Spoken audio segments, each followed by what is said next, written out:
culture, separate from language, separate from, your experiences. You get down to who you are. And then when you get to that, once you get past that is when the hallucinations start. Because you kind of cease to exist as you define yourself as who you are by your job, the car you drive, the house you live in, the family you have, the friends you keep.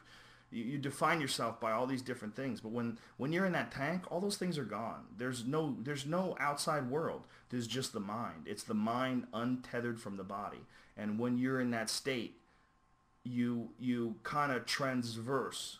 You kind of travel between this consciousness and this reality to another one. You travel outside of this world, and you travel to the world of the deep inner thoughts. The deep interconnection between whatever the fuck this life is.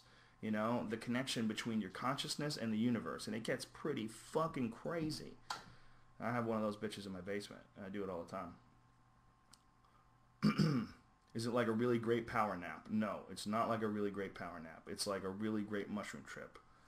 But the best thing about it is you can end it at any second. Anytime you want to end it, you just open up the door and you're stone cold sober. So you can be in this deep trance where I've had really vivid hallucinations in there where I felt like I had traveled down to the very atomic structure of human beings and gotten through the lowest point. And at that lowest point, as you get lower and lower and deeper, it became like another universe. And the idea in my head was that all of this life that we see, subatomic particles to atoms to all these, like this progression of things getting bigger and bigger and bigger to humans, to countries, to continents, to planets, to galaxies, to universes, and then this idea that things just keep getting bigger and bigger and bigger. Well, it works infinitely in both directions. And it was like I was taken on a trip through the whole experience, from subatomic to atomic to planets to flying through space to space being subatomic to this new atom that exists, and it's a part of new organisms that exist, that are part of a new ecosystem that exists, that's a part of a new planet, that's a part of a new galaxy, that's a part of a new universe, and it goes on and on and on. And I went through this whole thing like over and over again, like multiple times, and it was really fucking crazy.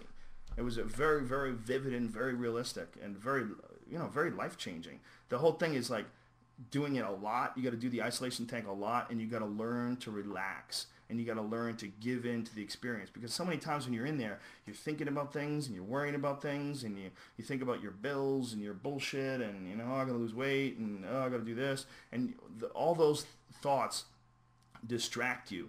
It's like the state of mind that you can achieve in this isolation tank. It's very similar to the state of mind that you can achieve from when monks go through decades and decades of intense meditation. Like they achieve the same type of state of mind, but you're achieving it like with no discipline. So it's hard to manage sometimes. But if you can learn to manage it, and if you learn to go in with the correct thought process and to approach it the right way, and maybe meditate before you go in and calm yourself and put yourself in a good state of mind and know how to navigate the waters of these experiences, then you can get to the crazy part. The crazy part's hard to get to, but it's there. We should ask them which sounds better and switch between the three. Okay, what sounds better? There's 3 settings to this microphone. This is 1. What sounds better? This is setting 1. Ready? Hi, my name is Joe Rogan. Okay, 2. This is setting 2. This is setting 2. Hi, my name is Joe Rogan. Is this better? Does this sound better to you? Or setting 3. Hi, my name is Joe Rogan. Does this sound better to you? Which one sounds better, ladies and gentlemen? Please, tweet now.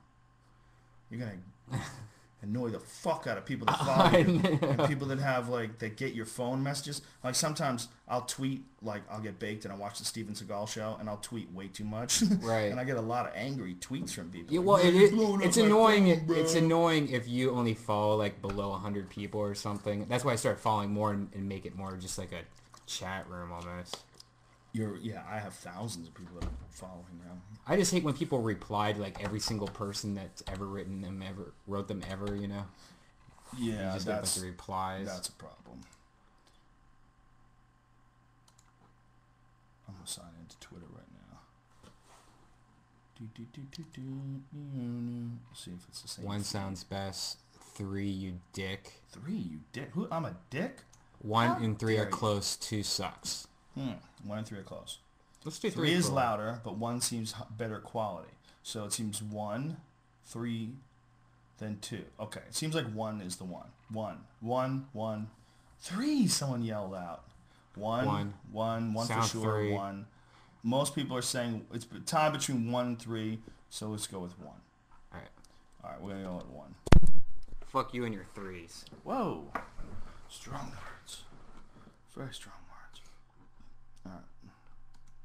How's your Melrose New Year's show going? Oh, yeah. I'm going to be at the Melrose Improv, if anybody's in LA.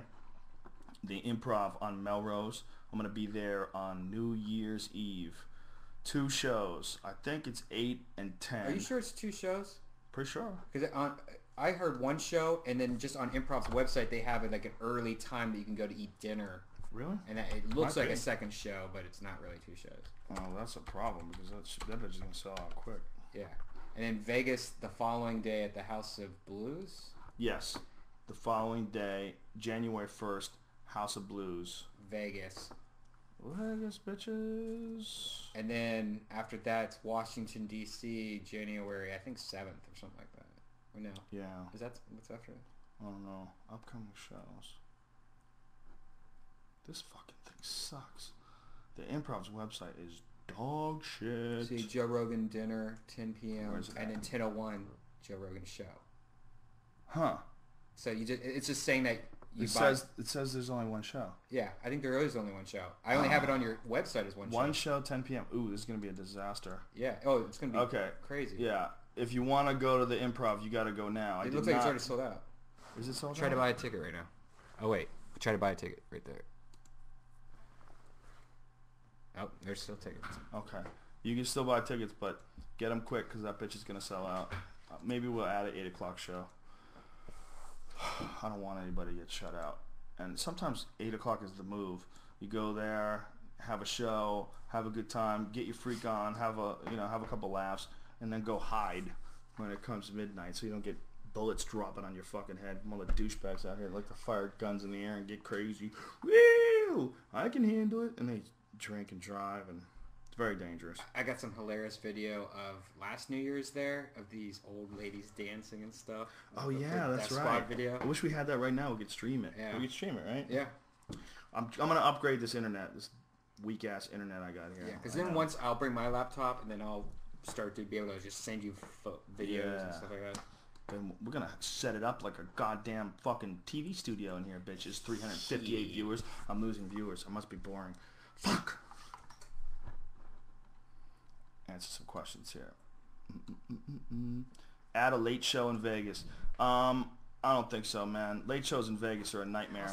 House of Blues is pretty big already. Yeah, the House of Blues is a good size anyway. I won't. The one thing that I won't do anymore is I used to do the House of Blues and I had most of the people were seated, but then there was all the standing room in the back. But the problem is that standing room by the bar just becomes a bar and people just start talking and it becomes a fucking nightmare. So no more shows. I'm not doing any more shows ever anywhere where people have to stand up while they're watching the show. And the reason being is because I went to see Doug Stanhope when he was in L.A. And we went to see him and we were standing in the back of the room because he did a standing room only show. And it's like after like an hour, like your fucking back hurts, your neck starts bothering you, and it's not comfortable to stand up and watch a show.